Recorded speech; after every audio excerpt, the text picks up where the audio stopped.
This is the mop-up for August 26, 2023. On the heels of his Thursday arrest in Fulton County, Georgia, Donald Trump did an interview with Newsmax on Friday where he said, quote, "I took a mugshot. I never heard the words mugshot. They didn't teach me that at the Wharton School of Finance." They didn't teach you that at Wharton, 6 bankruptcies, your first wife is buried in a pauper's grave. Apparently, there are a lot of things they didn't teach you at the Wharton School of Finance. This is Harrison Floyd.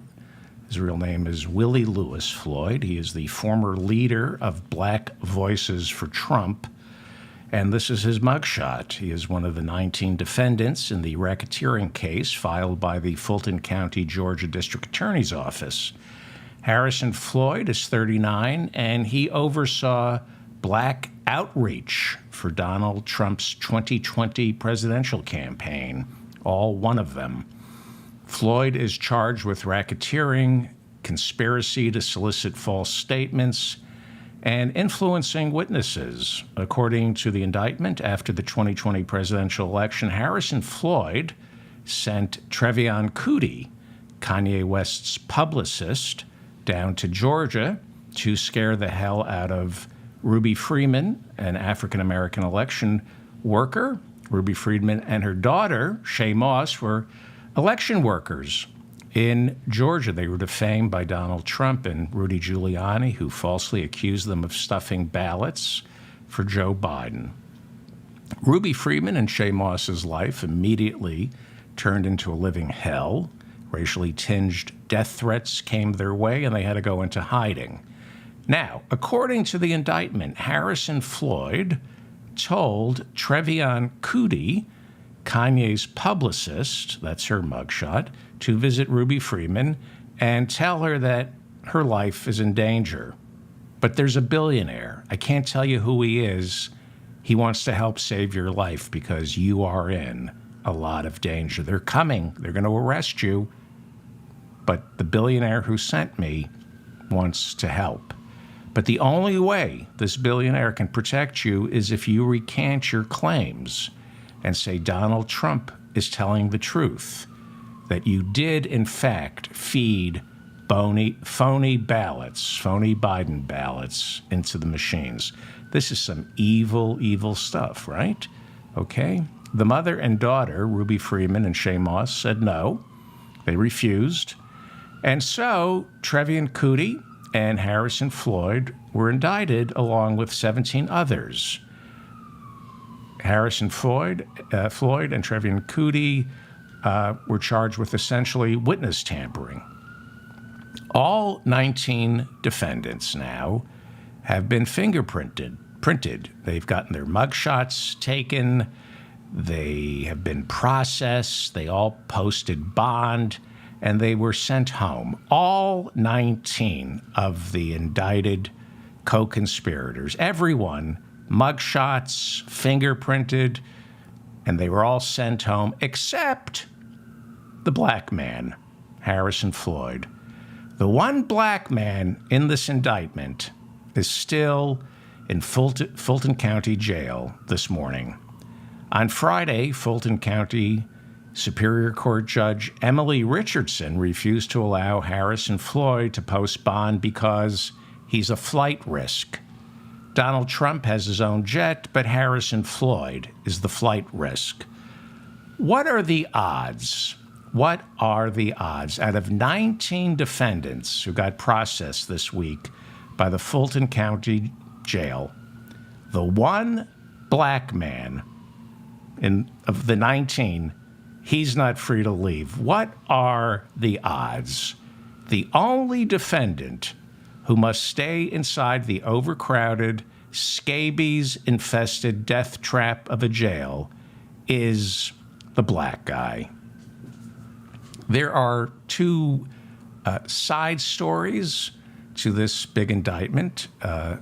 There is the story of election workers, Ruby Freeman and Shaye Moss, being intimidated into lying and saying they stuffed ballots for Biden. They backed down. And I went into detail on this story earlier in the week. There's also another story about the lawyer, Sidney Powell, indicted partly for breaking into the voting machines inside Coffee County, Georgia. That's a story that I will touch on next week. And then there's also the phone call to the Georgia Secretary of State, Brad Raffensperger, where Trump and his chief of staff, Mark Meadows, lied about election fraud and tried to convince Brad Raffensperger to change the election results. There's also the story in the indictments of Trump harassing Georgia governor, Republican governor, Brian Kemp, into convening a special session of the state legislature to investigate phony claims of voter fraud. And then there's the story of the lawyer, John Eastman, filing a suit in the Georgia courts filled with false claims of voter fraud, misrepresenting, lying about voter fraud in writing. He lied about Georgia election official Gabe Sterling. He said that Gabe Sterling, in the brief, Eastman said that Gabe Sterling said there is massive evidence of voter fraud. He did not say that. Eastman, in his brief requesting Governor Kemp to investigate, just lies about Gabe Sterling's findings. Sterling said there was no voter fraud. You might remember Gabe Sterling in the middle of December back in 2020 of holding a press conference and telling Donald Trump to stop spreading lies. It's getting dangerous. There are death threats. He was the first one really to warn. Gabe Sterling was the first one to warn us of Donald Trump's plan to turn to violence in January 6th. So there are those stories that you can glean from the indictment. But this morning, I'm going to try to give you a broader picture of what this trial in Georgia is all about. I want to give you a vertical, a top-down understanding of how deep Donald Trump's criminal enterprise truly is. And I think if you stay with me, you'll understand the story that Fulton County District Attorney Fani Willis is telling us. Fulton County District Attorney Fani Willis's RICO prosecution down in Georgia has several working parts, but it's also a story with several chapters.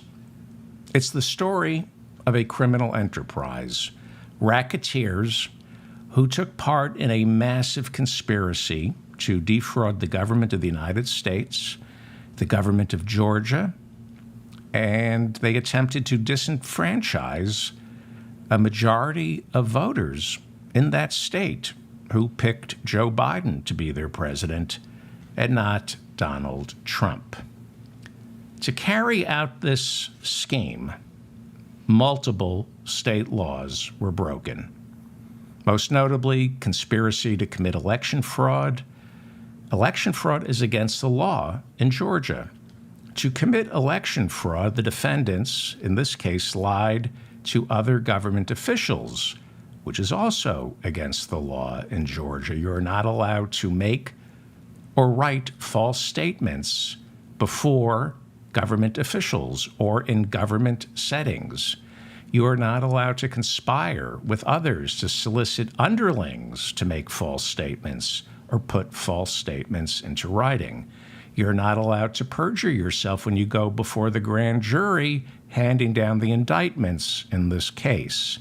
You're not allowed to tamper with the counting of the votes by intimidating election officials or getting them to confess to stuffing the machines with Biden ballots, even though they didn't. You're not allowed to crack open voting machines, copy the data, put it on the internet, and crowdsource the search for election fraud. In all, down in Georgia, 41 laws were alleged to have been broken in a massive conspiracy that included the 19 defendants, as well as 30 unindicted co-conspirators. This is a massive indictment. There are currently 19 defendants. I will explain later while I think that number will be whittled down significantly. But topping the pyramid of this criminal enterprise is Donald Trump, okay?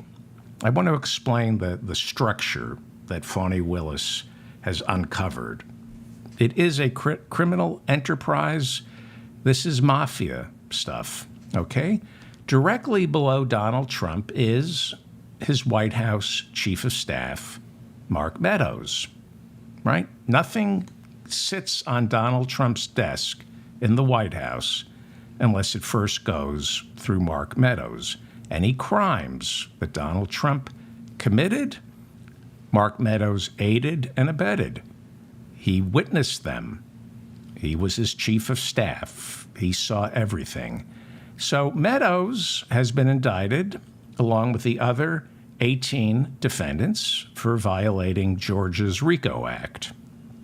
He's also been indicted for soliciting the Georgia Secretary of State, Brad Raffensperger, to alter the election results in favor of Donald Trump. It was Mark Meadows who arranged all the phone calls, all the meetings, and he arranged the infamous phone call with the Georgia Secretary of State, Brad Raffensperger. He's also heard on tape lying to the Georgia Secretary of State, telling him that he himself had evidence of massive voter fraud in Georgia, even though Mark Meadows' own son, a lawyer in Georgia, was sent to look for voter fraud in Georgia and told his dad, I can't find any.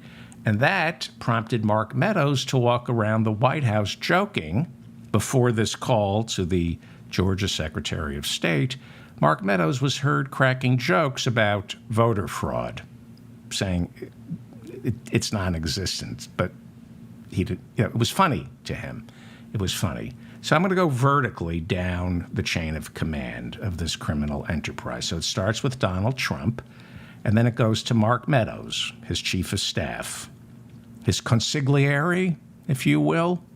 Okay. Right below Meadows is Rudy Giuliani.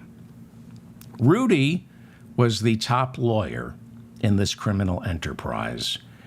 Now, he wasn't working for the federal government. He wasn't working for the Republican Party. He wasn't even working for the White House. He was brought in by Donald Trump, and he worked for free to go out in public, to cash in his equity stake as America's mayor, a trusted figure in conservative circles, and claim voter fraud on television and in the courts. Below Rudy was Sidney Powell. She was a lawyer. She's also been indicted. This is her mugshot. And parallel to Sidney Powell is the lawyer Jenna Ellis. Sidney Powell and Jenna Ellis traveled to Georgia, as well as 6 other battleground states, right after Joe Biden was declared the winner, to convince the state legislatures of massive voter fraud in the hope that the state legislatures would convene special sessions to overturn the election results and send a slate of Trump electors instead of a slate of Biden electors to Washington to be counted on January 6 by Vice President Mike Pence. Okay? So below Rudy were the 2 lawyers, Sidney Powell and Jenna Ellis. All 3 of them, Rudy, Jenna Ellis, Sidney Powell, they made the rounds of right-wing news networks, which resulted in Dominion suing Fox News and getting $750 million. Smartmatic voting machines is now suing Fox for $3.5 million, specifically because Rudy and Sidney Powell went on Fox and trashed Dominion voting machines, came up with those crazy conspiracies about Dominion voting machines. So Fox had to pay Dominion $750 million in a settlement because they had Rudy and Sidney Powell on the show. Newsmax now is being sued by Dominion and by Smartmatic for close to $1 billion. Same reason. They had Rudy and Sidney Powell on their network spreading falsehoods about voting machines on Election Day in 2020. So below Rudy were the two lawyers, Sidney Powell and Jenna Ellis, and they made the rounds of the right-wing news networks and appeared before state legislatures soliciting Republican election officials in all 7 of these key battleground states to reverse the election results. Okay? So now you got, this is the order, the pecking order. You got Trump, you got his chief of staff, Mark Meadows, then you got Rudy, and below Rudy are Jenna Ellis and Sidney Powell. Okay, now below Trump, you got below Mark Meadows, below Rudy, below Sidney Powell, below Jenna Ellis were 2 other lawyers who remain somewhat in the shadows, pumping the legal gasoline into the machine to keep Trump's criminal racket humming. They are John Eastman and Kenneth Chesebro. Okay? Now, these 2 men wrote the legal memos filled with falsehoods, half-truths, convincing Trump as well as Rudy, as well as Sidney Powell, as well as Jenna Ellis, that they were well within their legal rights to organize slates of phony electors in 7 of those key battleground states, including Georgia, that Joe Biden had won. Their memos, you're looking at Kenneth Chesebro, his memo included attachments for documents to be forged by the phony electors who were meeting in each state. These memos included the specific laws in each of the 7 states regarding the meeting of electors to guarantee that the phony slate of electors appeared as legitimate as possible. In the memos, they even acknowledge that technically this is all against federal as well as state law. These memos provided the phony legal heft surrounding the false claim that Vice President Mike Pence, that his responsibility on January 6 was more than just ceremonial. They drilled holes into the 12th Amendment and the Electoral Count Act of 1887, twisting language so that an enfeebled legal mind could be convinced that Mike Pence was allowed to stop the count on Election Day. So the purpose of getting Mike Pence to stop the count, as suggested in these memos, the purpose was to create so much confusion, so much doubt about the 2020 presidential election that the Supreme Court would order that election to be decided by Congress, the same way Congress ended up deciding the presidency in 1876, the most contentious election in U.S. history. An election that necessitated the Electoral Count Act of 1887, which attempted to clarify the procedures for counting the electoral votes after a presidential election. The Electoral Count Act of 1887 is poorly worded, but it was essentially followed and obeyed by a series of norms throughout the decades where it was agreed but not specifically written into law that the job of the vice president was purely ceremonial. In law, there is something I call squatters' rights to implementation. If the vice president's role has been purely ceremonial on January 6 since at least 1887, then it establishes on its own layer upon layer of precedent through action to become what is essentially a de facto law as opposed to de jure. De jure means by written law. De facto law is a law that's based on norms, on reality, by the day-to-day practices.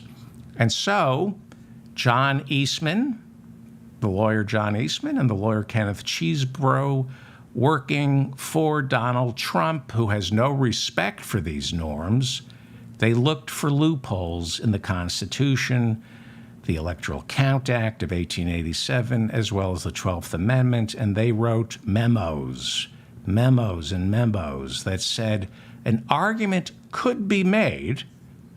They literally said, but they didn't literally, well, they did literally. You have to read the memos. They wrote that an argument could be made, one that would not hold up under scrutiny. This is what they said in the memos. The argument would not hold up under legal scrutiny, but the argument could be made in order to create just enough confusion that the Supreme Court would force Congress to decide the election. An argument could be made, they wrote, for the following, okay? The argument is that state legislatures, not the state governor, not the state Supreme Courts, but state legislatures and state legislatures alone have the power to decide which slate of electors to send to Washington on January 6. I've touched on this before, and I know it's a little confusing. It's supposed to be confusing. That's why these two lawyers worked with this theory, okay? Chesebro, this is Chesebro, and this is John Eastman. They were working off a bizarre reading of the Constitution, a crackpot reading of the Constitution called the Independent State Legislature Doctrine. The Independent State Legislature Doctrine. It was dismissed 2 months ago by the federal Supreme Court 2 months ago in a case that had nothing to do with the 2020 presidential election. But it was 2 months ago that the Supreme Court put to rest the Independent State Legislature Doctrine.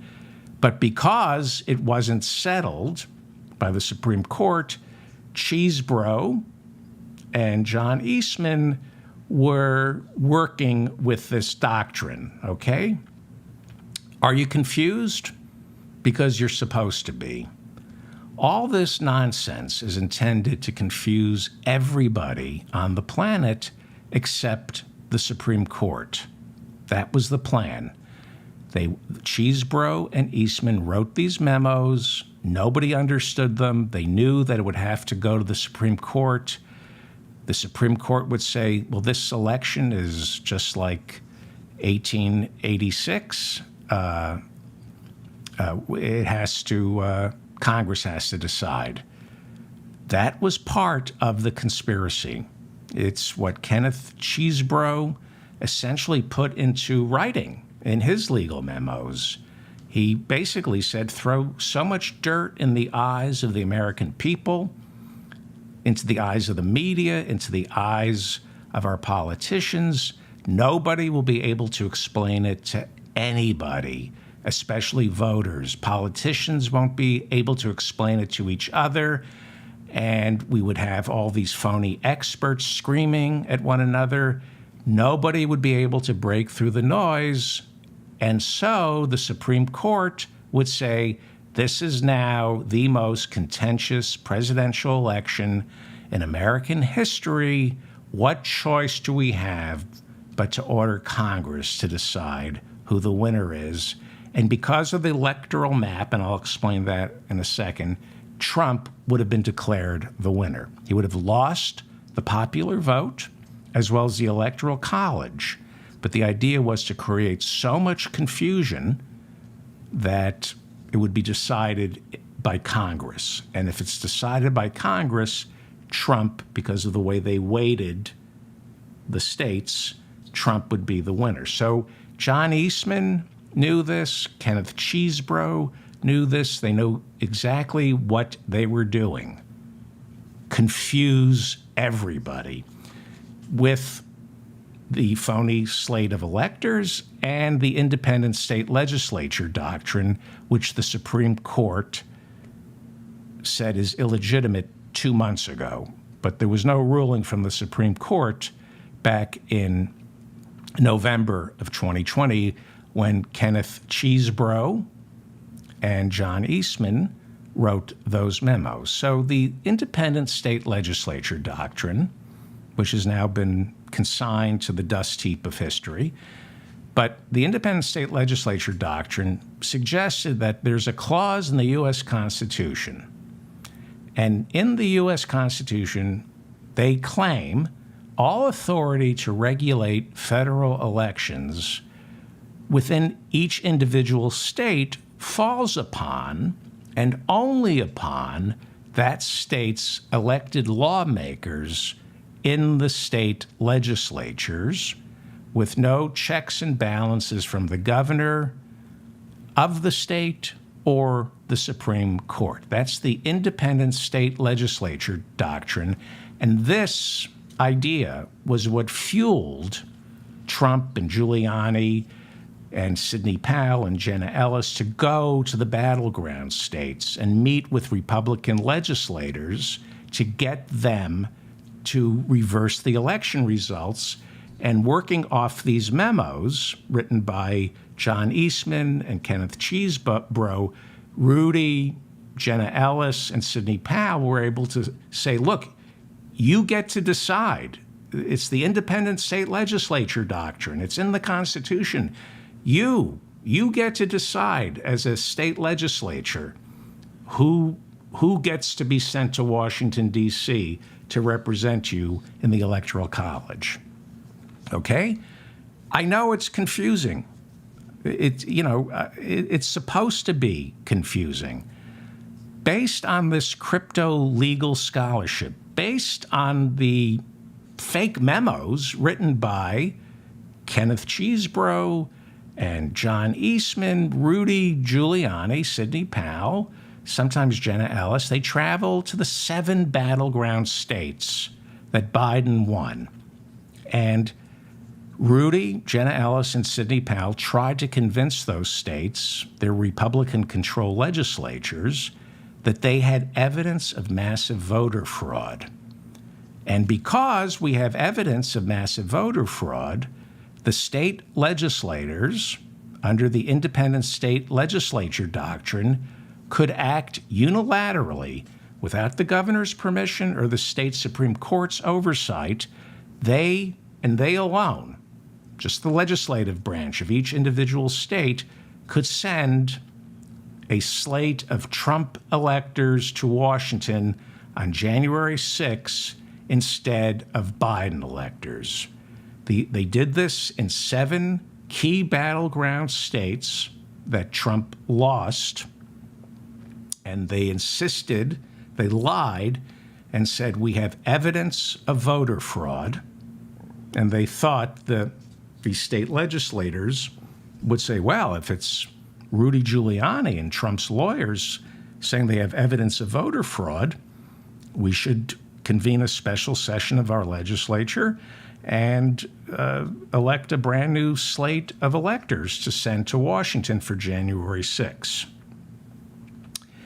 In the weeks leading up to December 14th, that's when each state certifies their slate of electors for the Electoral College, Trump's chief of staff, Mark Meadows, relying on this bogus independent state legislature doctrine, he began setting up phone calls between Donald Trump and the leaders of state legislatures in all 7 battleground states. Something to hang on to so you can understand this a little better.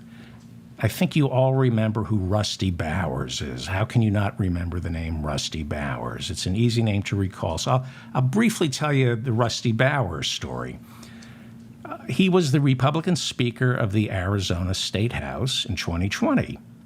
So Trump, along with Rudy and other Trump lawyers on the ground in Arizona, lobbied Rusty Bowers, the Republican Speaker of the Arizona State House, trying to convince Rusty Bowers that there was a massive voter fraud in Arizona. And they told him about the independent state legislature doctrine. And they said, you're the Speaker of the Arizona State House. There's voter fraud. We have evidence of it. And you, Rusty Bowers, are well within your constitutional rights to send a slate of Trump electors to Washington on January 6, even though Joe Biden had won Arizona. Rusty Bowers, about 70 years old at the time, Republican Speaker of the Arizona State House, told Trump and his operatives, I voted for Donald Trump, but I've looked into it. There was no fraud. Biden won, and I'm not going to participate. He had to go into hiding. The same way Brad Raffensperger, the Secretary of State in Georgia, had to go into hiding. The same way Ruby Freeman and Shay Moss, the Fulton County election counters, had to go into hiding. Rusty Bowers, the Speaker, Republican Speaker of the Arizona State House, had to go into hiding. He was immediately doxxed. Armed men with rifles showed up in front of his house. They would circle his home at all hours of the night, shouting through loudspeakers that Rusty Bowers was a pedophile. All this going on while Rusty Bowers' eldest daughter was wasting away from cancer. She ended up dying in January of 2021 before Biden took office. She died to the sounds of Trump supporters, armed militia in Arizona, outside the home, calling her father a pedophile. And who did the Republican Party in Arizona end up censuring for all this? Rusty Bowers. A year later, the Arizona Republican Party censured Rusty Bowers, the Speaker of the Arizona State House, because he failed to act on Donald Trump's orders and threats to send a phony slate of electors to Washington. Rusty Bowers is no longer in politics. Okay? So, based on this independent state legislature doctrine, which the Supreme Court just threw out 2 months ago, Mark Meadows, Donald Trump's chief of staff, that's his mugshot right there, he picked up the phone and arranged for delegations from the state legislatures of Michigan and Pennsylvania to fly into Washington and meet with Donald Trump in the Oval Office so Donald Trump could work his charms and convince them that there was voter fraud in their state, that Biden didn't win, I won, and they should all go back to their respective state legislatures, throw out the Biden slate of electors, and replace them with a slate of Trump electors. Okay? Trump and his chief of staff, Mark Meadows, along with Rudy and the lawyers, Sidney Powell and Jenna Ellis, were working off the memos written by the lawyers John Eastman and Kenneth Chesebro, and they've all been indicted by Fani Willis on several counts, including conspiring to prepare false electoral college certificates, submitting false electoral college certificates to the U.S. Congress, the National Archives, and the state of Georgia. As well, they've been indicted for conspiring to solicit others to make false statements in writing. At the top of the pyramid, at the top, is Donald Trump. At the very top. Then, Chief of Staff Mark Meadows. Then, Rudy Giuliani. Then the lawyers who traveled with Rudy, Sidney Powell, Jenna Ellis. And below them are the lawyers John Eastman and Kenneth Chesebro writing the memos, coming up with the blueprints, providing the documents for the phony electoral scheme, as well. The memos, they wrote the memos designed to convince Mike Pence that his job on January 6 was more than just ceremonial. And below all these lawyers, waiting to become Donald Trump's acting attorney general, was Jeffrey Clark. Okay, right below all these lawyers, deep in the bowels of the Justice Department, was Legs Clark, Jeffrey Clark. He was toiling away in the bowels of the Justice Department, working in their civil division, unnoticed, underappreciated, and because he's a graduate of Harvard, he wanted to make a name for himself. So right after the 2020 election, Congressman Scott Perry of Pennsylvania, he's a diehard Trump supporter who was organizing Stop the Steal rallies around the country. Congressman Scott Perry, who later ended up asking Donald Trump for a pardon for the role he played on January 6, Congressman Scott Perry introduced Jeffrey Clark to Trump. Jeffrey Clark, an obscure, lowly lawyer in the Justice Department, made it clear to Trump that he was all in on election fraud. And Trump was firing his Attorney General Bill Barr because Attorney General Bill Barr said, "I can't find election fraud. You lost."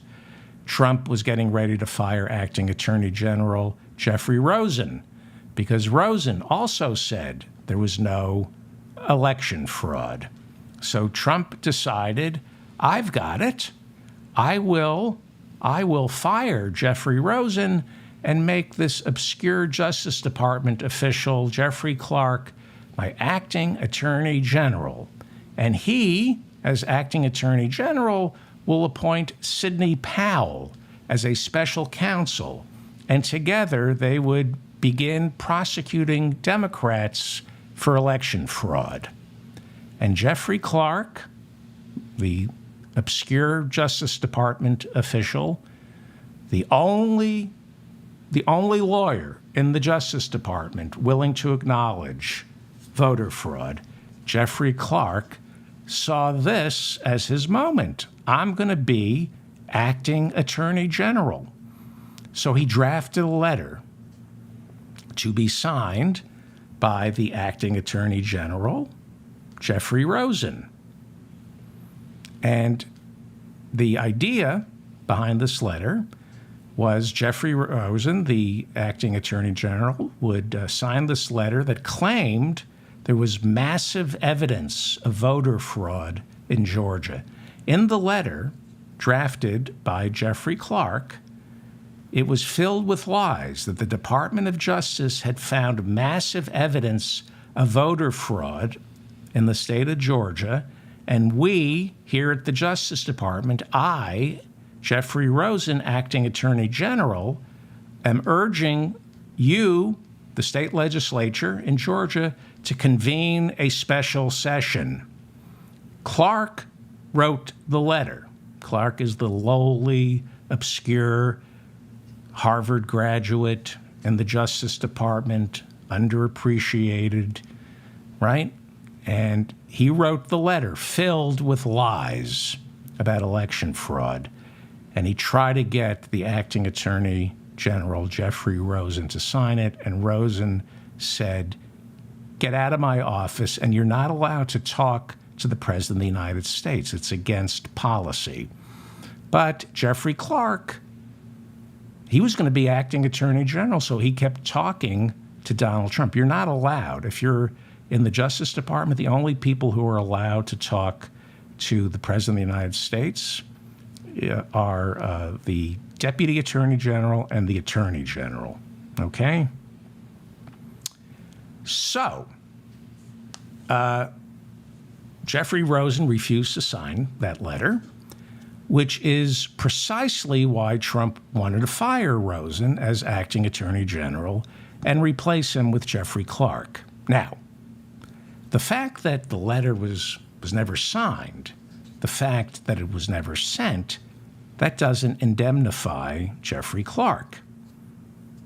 It is against the law for a Justice Department lawyer to draft a letter presenting phony evidence of voter fraud based on absolutely no evidence, trying to trick the acting Attorney General, Jeffrey Rosen, into signing it. That is why Jeffrey Clark was indicted in Georgia on charges of criminal attempt to commit false statements and writings. Okay? Criminal attempt. The letter never got sent or signed. So this is criminal attempt to commit false statements and writings. Okay, let me explain that. There is murder and there is attempted murder. It is against the law to murder somebody, but it is also against the law to attempt to murder somebody, right? If you try to murder somebody but you fail, that is attempted murder and it's against the law. In Jeffrey Clark's case, he wrote a letter making false statements that the Department of Justice had evidence of voter fraud in Georgia, and he attempted to get the acting Attorney General, Jeffrey Rosen, to sign it and then mail it to the state of Georgia and have them convene a special session. He did not succeed in getting the letter signed or sent, but the attempt at writing the letter, which he did, and then handing it to the acting Attorney General, which he did, and attempting to trick the acting Attorney General into committing these false statements into writing, signing this letter, he attempted to do that. Just because he got caught attempting to do this and it didn't go through, it doesn't mean he didn't commit a crime. Clark is also charged, along with 18 other defendants, with violating Georgia's state RICO laws. Do you see how this is a RICO prosecution, how this is a top-down criminal enterprise? It is a top-down criminal enterprise. All of the people in this criminal enterprise, except for two, Donald Trump and Mark Meadows, were lawyers, right? Everybody else at the top of the pyramid were lawyers. Once you get past Donald Trump and Mark Meadows, you start hitting the lawyers. You hit, Rudy Giuliani, then Sidney Powell, then Jenna Ellis. Then it goes down to John Eastman and Kenneth Chesebro. They were all lawyers running the plays for this criminal conspiracy. They were running the plays from Washington, D.C., from the Oval Office. And some of these lawyers were either traveling to Georgia or communicating with a lower rung of lawyers, local lawyers in Georgia, on the ground, right? Out in the field, organizing the phony slate of electors to send to Washington, D.C. on January 6. Also indicted, we're going down, we're drilling down in this criminal conspiracy. Below all these lawyers in Washington, D.C., we go to Atlanta, Georgia. Next up is the indicted local lawyer in Georgia, Ray Smith, along with Robert Shealy, another local lawyer in Georgia, also indicted. These two lawyers were indicted for helping to organize the phony electors scheme on the ground in Georgia, dotting the phony I's and crossing the phony T's. I can't go through all 19 defendants this morning, but as you can see, I'm trying to drill down from the top of this criminal enterprise. at the top, right? At the top, you have two men who are not lawyers, Donald Trump and Mark Meadows. But then to orchestrate this conspiracy, this massive conspiracy, they immediately call in the attorneys, Rudy Giuliani, Sidney Powell, Jenna Ellis. Then for the phony legal memos, John Eastman and Kenneth Chesebro. And then, kind of off to the side, waiting to be anointed acting attorney general, is the obscure Justice Department official Jeffrey Clark, who is writing illegal letters claiming the Department of Justice found voter fraud in Georgia. And then below Jeffrey Clark, on the state and local level, you have two lawyers in Atlanta carrying out the orders from Washington and orchestrating the phony elector scheme inside the state capitol. And below these lawyers, immediately below the lawyers, we hit the three phony electors who have been indicted. 3 out of the 16 fake electors from Georgia have been indicted. Why not all 16? Because the rest of the fake electors have either cooperated with Fani Willis, the Fulton County District Attorney, or they're considered small potatoes, and they ended up in the column of unindicted co-conspirators. Now, Trump is in a lot of trouble. Trump is in a lot of trouble. So far, the lawyers have not flipped. But when you go down the food chain of these indictments, once you get past the lawyers, you start seeing people flipping. And you see that the 3 high-profile Georgia Republicans who were among the 16 phony electors, the 3 who have been indicted, early Friday afternoon, it became apparent that they have flipped. So once you get past the lawyers, you start seeing some of the 19 co-conspirators down in Fulton County, Georgia, starting to flip. And it's getting really interesting and very scary for Donald Trump, okay? The 3 phony electors who have seemed to have flipped are Sean Still, Kathleen Latham, and David Schaefer. These are all local Republicans in Georgia. They're among the 19 defendants indicted, and all 3 of them are being indicted for posing as electors. They're accused of forging documents, posing as duly elected electors to the Electoral College, okay? Sean Still, Kathleen Latham, and David Schaefer were specifically indicted for being phony electors. They had their mugshots taken, fingerprinted. They were the 3 of the 16 false electors who are accused of meeting in the state capital of Georgia on December 14th, 2020. They are accused of claiming to be what they weren't, duly elected electors to the Electoral College.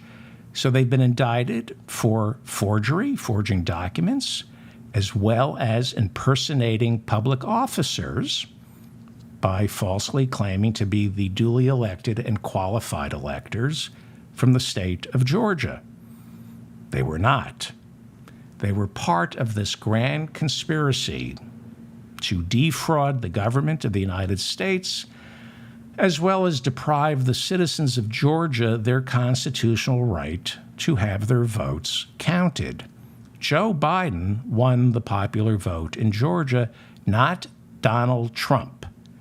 Therefore, under Georgia law, it is a crime for a group of Republicans to gather in the state capitol on December 14th, forge documents that are then sent to the National Archives and the U.S. Congress and the state of Georgia, swearing that they are the duly elected slate of electors from Georgia. I want to pause for a second because I know I'm going fast. And I know there's a lot to digest here, especially if you're one of our overseas listeners. And the last thing I want to do this morning is confuse anybody, because the thrust of this entire conspiracy was to create confusion. So much confusion that people would take to the streets, storm the Capitol, which they did. And the confusion would result in the Supreme Court restoring order by insisting that Congress decide the fate of the election. So if you're confused by this, you're supposed to be. You're supposed to be. That was the plan, to work off obscure election laws. Now, my longtime listeners know I hate bullies, especially intellectual bullies, highly credentialed intellectual bullies like lawyers, John Eastman and Kenneth Chesebro, who think they can use the law to obfuscate, confuse, and get away with stealing an election by making the rest of us feel stupid. I hate, to the core of my very being, anyone who tries to make someone feel stupid. This stuff is complicated because it's a conspiracy.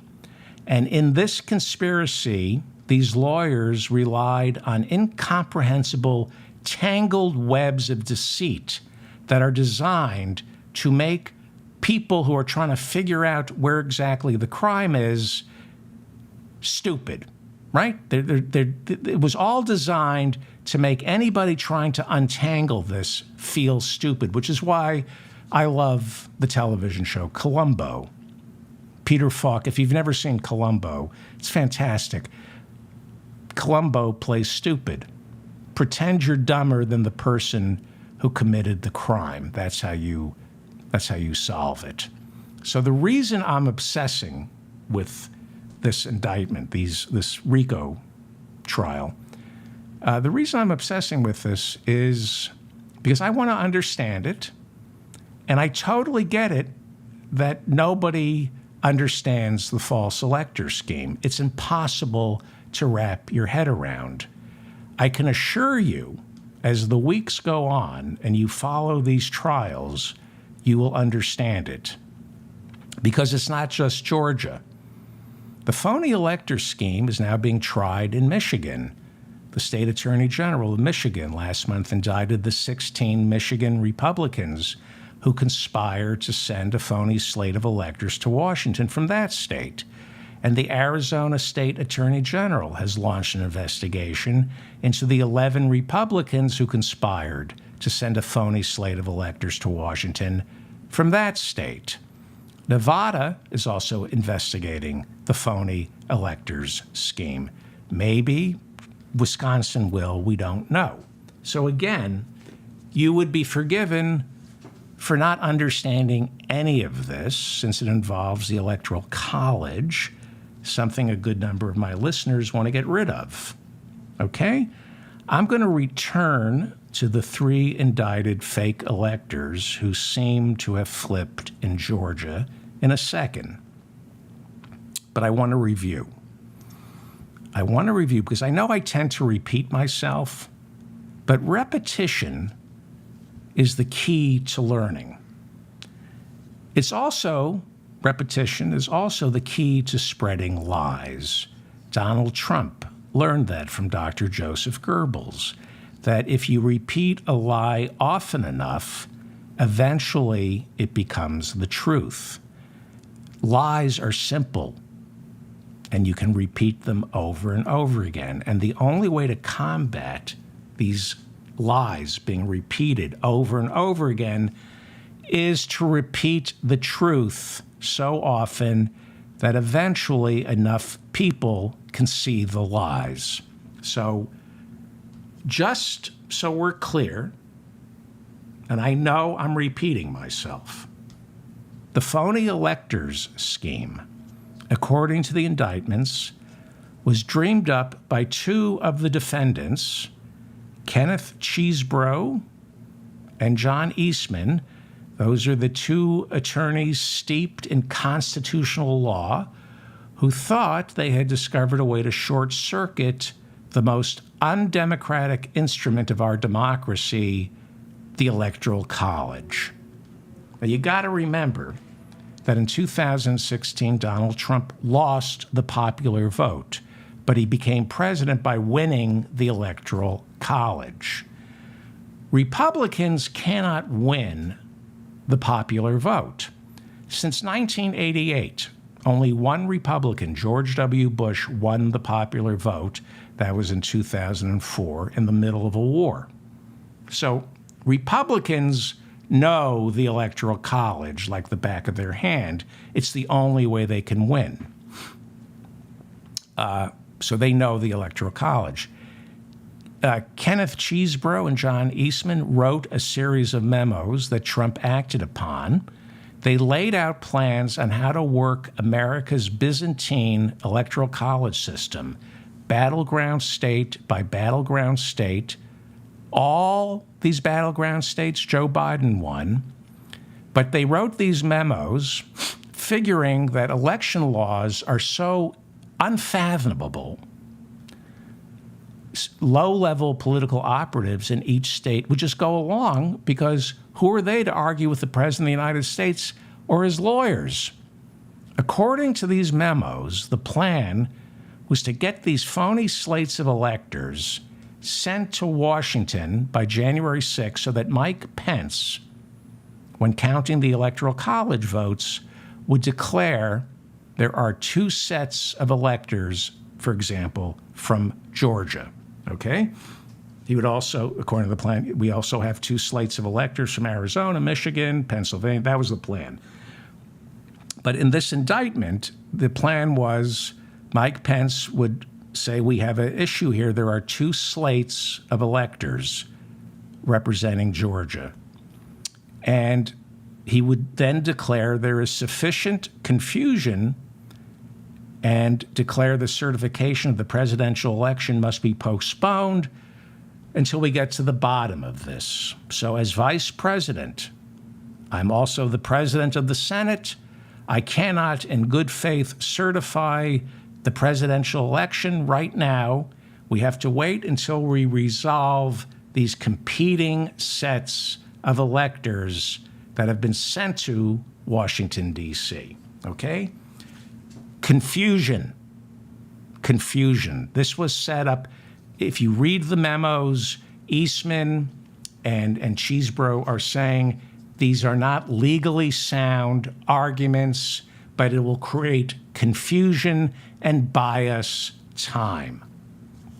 In the memos, Eastman and Chesebro pretty much say that, yes, the phony slates of electors are illegal, but don't worry, their purpose, the reason we're convening these phony slates of electors in state capitals is to create just enough confusion that people would be whipped up on the streets. Republicans and Democrats would be going to their respective corners and fighting it out in Congress and on television. And eventually the Supreme Court would be forced to intervene the same way they did in 2000 with Gore v. Bush. And in this case, they would order the election to be settled in accordance with the Constitution by Congress. That was the plan, to create confusion. That was why Donald Trump had his armed imbeciles storm the Capitol, create so much confusion that they have to postpone the certification and get the Supreme Court to throw it back to Congress. If it got thrown back to Congress, each state, according to law, gets one vote for president. For example, California would add up its delegation to Congress, And since California sends more Democrats than it does Republicans, California would get to cast one vote for Joe Biden. New York, also a blue state, would also cast one vote for Joe Biden. Illinois, one vote for Joe Biden. Those three states alone are like, I don't know, what, 1/3 of the United States population? Doesn't matter. They would each get but one vote. And so would some red states. And there are a lot more red states. Arkansas, one vote. South Dakota, one vote. North Dakota, one vote. Is there an East Dakota? A West Dakota? Wyoming, one vote. Montana, one vote. All these red states where nobody lives, or at least shouldn't live, all these red states that lack world-class universities, world-class museums, theaters, ballet, opera, strip clubs, they too would get one vote, and there's more of them than there are of us, at least red states. There are more blue state people than red state people, but there are more red states than blue states. And because there are more red states than blue states, Trump would win the 2020 presidential election through an act of Congress, and it would all seem legitimate. That was the plan. The same way he won the 2016 presidential election through the Electoral College, popular vote, will of the people be damned, right? Work the system. That's what Republicans are great at, and Democrats are not. Because most Democrats are from blue states, and they're hyper-educated, and they don't want to go to Montana or Wyoming and deal with those people. But the red states, the Republicans go to the red states. They work the system. They get deep into the gears of the Electoral College, recalibrate the wheels and pulleys so that Donald Trump can get another 4 years. In other words, Republicans have given up on winning honestly. You win by any means necessary. That is how the Republicans win, because their policies are unpopular. Ginny Thomas, the wife of Clarence Thomas, who flunked the state bar exam in Nebraska, did I ever mention that Jim Jordan, he's the Republican chairman of the House Judiciary Committee, he attended law school, but he couldn't pass the bar. Have I ever mentioned that on the show? That Jim Jordan, the chairman of the House Judiciary Committee, went to law school, but he's too stupid to pass the bar exam, so he can't practice law. Ginny Thomas, Clarence Thomas's wife, flunked the state bar exam in Nebraska. She went to law school, and I'm pretty sure she can't practice law because she flunked the state bar exam in Nebraska. Well, she was very much involved in the Stop the Steal rallies. She was there on January 6th. She just didn't go into the Capitol. And up until January 6th, she was texting Mark Meadows saying, "This election is a battle between good and evil." She's also good friends with John Eastman, who served as Clarence Thomas's law clerk. John Eastman and Ginny Thomas, they believed that the 2020 election between Joe Biden and Donald Trump was a war between good and evil. That's what they wrote. That's what Ginny Thomas texted Mark Meadows. This is a war between good and evil. And if you're fighting a war between good and evil, then it doesn't matter how you beat the devil. All that matters is you win. This is why religion is so dangerous. This is why injecting anybody's religion into the public square is so dangerous. You know, there are a lot of high-powered legal minds desperately in need of antipsychotic medication and 30 years of analysis. And too many of them, instead of being put on meds or seeing a shrink, they turn to religion. And religion only exacerbates the psychosis. It trains these high-powered legal minds that it's okay to see things that aren't there.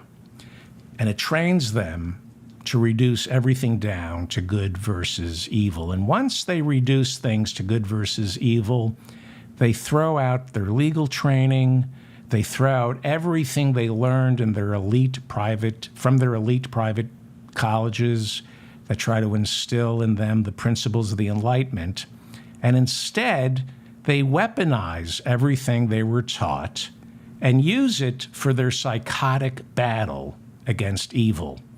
We see this with Ted Cruz, Tom Cotton, Josh Hawley, they're all in the Senate, as well as Governor Ron DeSantis and Vivek Ramaswamy. They all went to elite private colleges. Ted Cruz, Tom Cotton, Josh Hawley, Governor Ron DeSantis, and Vivek Ramaswamy, they either graduated from Harvard Law or Yale Law, and it didn't work for them. It didn't work. They got out. You know, they were still angry. They were still who they were, miserable, and they felt like nothing, and they wanted revenge, and they turned to some kind of religion. In Ted Cruz's case, Tom Cotton, Josh Hawley, and Ron DeSantis, they turned to religion, and Vivek Ramaswamy, he turned to Ayn Rand, and they throw out everything they were taught. They strip themselves down to one basic Manichaean battle between good and evil, and their law school training becomes a set of tools not for justice, not for helping people or finding truth, but defeating evil. And this is why I say take your religious beliefs and shove them where the sun don't shine. I don't care what religion you believe in. When it comes to making law or politics, take your religious beliefs and shove them where the sun don't shine. I believe Washington, D.C., our capital, is a temple of democracy. Our founding fathers designed Congress to look like a temple of democracy. They didn't want the First Amendment, the Establishment Clause. They did not want your religion injected into political discourse. Take your religious beliefs and shove them where the sun don't shine. Okay? All right, so I'm done with the lawyers, at least in the indictment. And I want to go back down to the three phony electors who were indicted and who I think have flipped, okay? As I said earlier this month, Georgia's RICO statutes are structured in such a way that the Fulton County District Attorney, Fani Willis, can go big. She can go big. She can indict 19 defendants.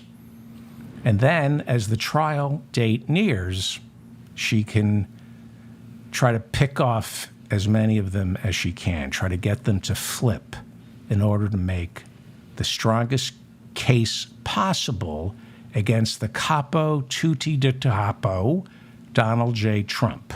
Okay? I don't think there are going to be 19 defendants in this trial. We're going to start seeing individuals flip. It's going to start from the bottom and work its way up to, we'll see. Certainly anybody who's not a lawyer is going to flip. These three phony Georgia electors, David Schaefer. At one time, David Schaefer was the chairman of the Georgia GOP. Sean Still, indicted, is now serving in the Georgia State Senate, and Kathleen Latham is a local GOP official. All of them indicted for being phony electors from Georgia. But on Friday, their attorneys asked that their cases be severed from this indictment and bumped into a federal courtroom. Their lawyers claim they are the victims of Donald Trump's coercion and lies. Lawyers for State Senator Sean Still, one of the phony electors indicted, lawyers for State Senator Sean Still say he's not a career politician. He's in the pool building business, and he just became a politician, but he doesn't know what he's doing, and he was easily misled by Trump's lawyers into signing these phony documents claiming he was part of Georgia's duly elected slate of electors. Your Honor, my client isn't a career politician. He's just a dumb Republican. He had no idea what he was signing, Your Honor. In the filing, the lawyers representing Sean Still and the other two phony electors claimed that an unnamed lawyer representing Donald Trump bullied them into forging the documents. Okay? They didn't name, at least it's not in the filing, they didn't name the lawyer. Okay? I'm going to assume it's one of the local lawyers who bullied them, and that local lawyer will flip. This is going to be like dominoes, right? You're going to start getting the local lawyers flipping, and then it gradually makes its way up to Kenneth Chesebro, John Eastman, Jenna Ellis, Sidney Powell, and Rudy. They just all start flipping to save their asses because Donald Trump isn't paying anybody's legal fees. Right? I've been through this. The Save America PAC, Donald Trump's Save America PAC, has raised hundreds and hundreds and hundreds of millions of dollars. He's paying his legal fees through the Save America PAC. He's paying Walt Nauta's legal fees, the Save America PAC, his valet, who was indicted in Miami for helping him hide classified documents from the FBI. But Donald Trump isn't paying any of the legal fees for his 18 fellow co-conspirators. Okay? So you got 3 low-level indictees flipping on Friday. And it's almost an identical story that we're hearing from some of the fake electors indicted in Michigan. They are now turning state's evidence and telling the same exact story, right? I mentioned the state attorney general in Michigan indicted the 16 fake electors in Michigan. They're starting to flip. They're turning state's evidence and saying Trump's lawyers bullied and misled them into forging these documents. As I've been saying, these criminal trials are truly an indictment of the legal profession. There are 1.3 million lawyers here in America. Law school is not free. And so to pay off their loans and their lifestyle, way too many lawyers create mischief. They create injustices where none exist to pay their bills. And the ones who don't do this, well, they keep their mouths shut about it. They see it, but they don't do anything about it. You know, lawyers are a lot like cops. They figure, you know, if I see my partner breaking the law, but I don't break the law, then I didn't break any law. Well, if you think that, you should go back to law school and learn the law. Lawyers are supposedly officers of the court. And like a cop, if they witness a crime, they are legally obligated to report that crime. Right? Now, we know that cops, when they have a partner, when their partner is having a bad day and stops a black guy, hey, your air freshener dangling from your rearview mirror, I'm going to have to write you up for having an air freshener dangling from your rearview mirror because you're black. And then next thing you know, the cop is conducting an illegal search and then smacking the black driver around. And the partner, the innocent, the guy who thinks he's innocent, the cop still sitting in the car, thinks, well, he's having a bad day. Patrolman Bob is having a bad day. But I'm good. I didn't smack the black driver around. I'm a good guy. No, you're an accessory after the fact. If your partner is committing a crime, and it is criminal to do that to a driver, and you don't report the crime committed by your partner, that makes you a criminal. The same goes for every single lawyer in America. How many crimes have you witnessed as a lawyer committed by other lawyers in your firm or on your legal team, and you turn a blind eye and say, well, things like that, nothing surprises me. Nothing surprises me. I have a friend who's a lawyer, and sometimes, every couple of years, he'll describe a crime committed by some other lawyer. Minor crime, right? Billing crime, stuff like that. And he says, nothing surprises me.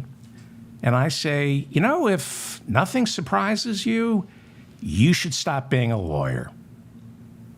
You should be surprised and shocked, and you should report that lawyer to your non-existent bar association. There's no such thing as a bar, so I'll get into that in a second. John Eastman, his trial before the California bar resumes next week.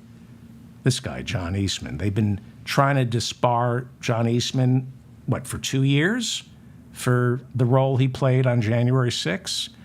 Rudy Giuliani, his law licenses in Washington, D.C. and New York have been suspended, but still, his law licenses have not been stripped from him. The entire legal profession is a criminal enterprise. It is a racket worthy of a RICO prosecution. Every single lawyer in America is complicit for not speaking up and working to disbar the scumbags who have destroyed the criminal justice system in America. The streets of New York, if you take the subways, the streets of New York, the subways are filled with signs paid for by the New York City Police Department. The signs read, "See something, say something. See something, say something." Okay, you first. Turn your partner in if you're a cop. You saw something, say something. If you're a lawyer, turn your partners in. Otherwise, you're all part of a criminal enterprise, just like the 19 defendants down in Georgia.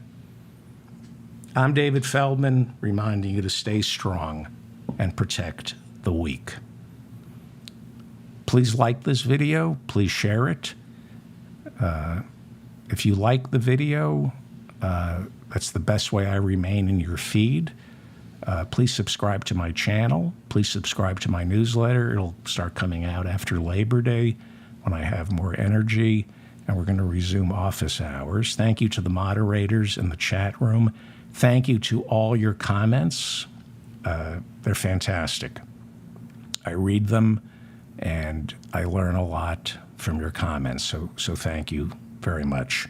Have a great weekend. I'm probably going to do a show Sunday night at 12:05 a.m., early Monday morning, 12:05 a.m., because there's just too much to go over.